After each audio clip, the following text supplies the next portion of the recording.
In the village of Umuaka, where the sun painted the earth gold and the breeze carried the scent of palm wine, there lived a woman named Chinyere. She was no ordinary cook. Her hands worked magic over the fire, and her jollof rice was a marvel that could make even the grumpiest elders smile. Her jollof rice was the best in the whole community. People could not look away from it after perceiving the aroma. They all wondered why Chinyere's jollof rice was so special. People came from far villages, their mouths watering before they even crossed the river, drawn by the aroma that coiled through the air like a spirit's whisper. But Chinyere had a rule, strange and unyielding. No one could bring their own plates to buy her food. "Eat from my plate or eat nothing," she would say, her voice firm as the trunk of an iroko tree. She served her jollof rice on broad, shallow clay plates that she crafted herself, etched with swirling patterns that shimmered in the firelight. You could eat as much as you wanted. Her portions were generous, but when her plates were gone, that was it, no exceptions. The villagers grumbled at first, but the taste of her jollof rice silenced their complaints. They would line up at a small hut, clutching coins and yams to trade, eating straight from her plate under the shade of a mango tree. When the last plate was scraped clean, the villagers would beg, "Chinyere, please, just a handful in my palm." Some knelt down, cupping their hands like children, and she would sigh, scooping a little into their trembling fingers. It was that good. People said it could mend a broken heart or wake a sleeping soul. One evening, as the moon hung low and the crickets sang, Chinyere sat counting her earnings, a handful of coins, a sack of cassava, and a few smoked fish. She frowned. "This profit is too small, oh," she muttered. "I feed the village, but my purse stays lean. I want more. More wealth, more mouths to feed." Her eyes gleamed with ambition. She had heard tales of the city of Onitsha, where traders thronged the market and coins flowed like water. "That is where my jollof rice belongs," she declared. The next day, she packed her pots, her spices, and her clay plates, leaving Umuaka behind. When she reached Onitsha, she opened a restaurant, a small bustling place with walls of woven palm fronds. Words of her jollof rice spread fast. People queued just to have a taste of her delicious jollof rice. But trouble brewed from the start. People walked in with their own plates, expecting to carry her food home. Chinyere's face darkened like a storm cloud. "No plates," she snapped, pointing to the stack of clay ones. "You eat from mine or you leave." The customers hesitated, confused and angry. Some started shouting angrily. In the city, people took food home to share or to save for later. Her rule felt like a chain. Some obeyed, sitting to eat from her plates, their eyes rolling back at the taste. Others grumbled and left, muttering about her stubbornness. Day after day, her restaurant grew quieter. Profits dwindled. Chinyere's dream was slipping away. One night, as she scrubbed her pots, a shadow fell across her doorway. She looked up to see an old man, his back bent like a bow, his eyes sharp as a hawk. He wore a tattered robe, and his voice rasped like dry leaves.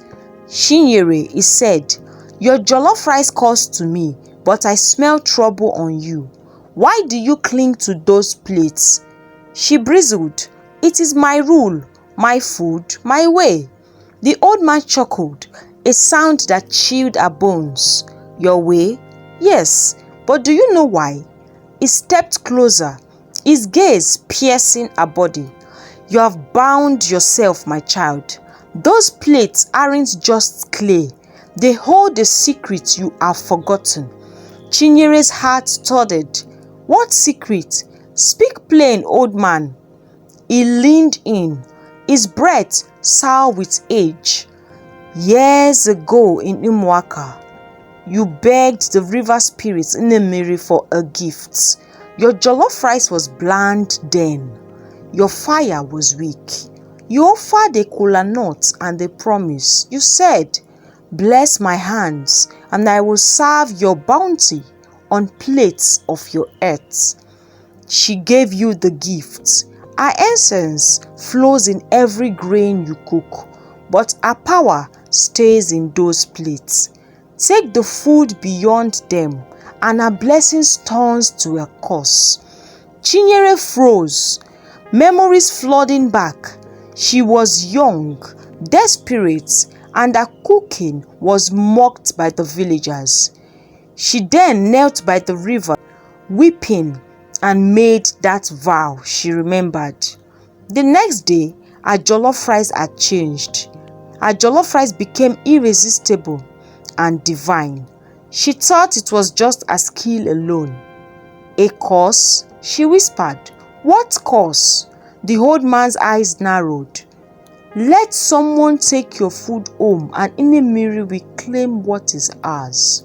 The eater will hunger forever, wasting away, craving what they can't have. You have kept her power contained, but you didn't know why. Now in this city, they will break your rule and doom will follow." Panic clawed at Chinyere. She had seen the longings in people's eyes, the way they clutched their plates.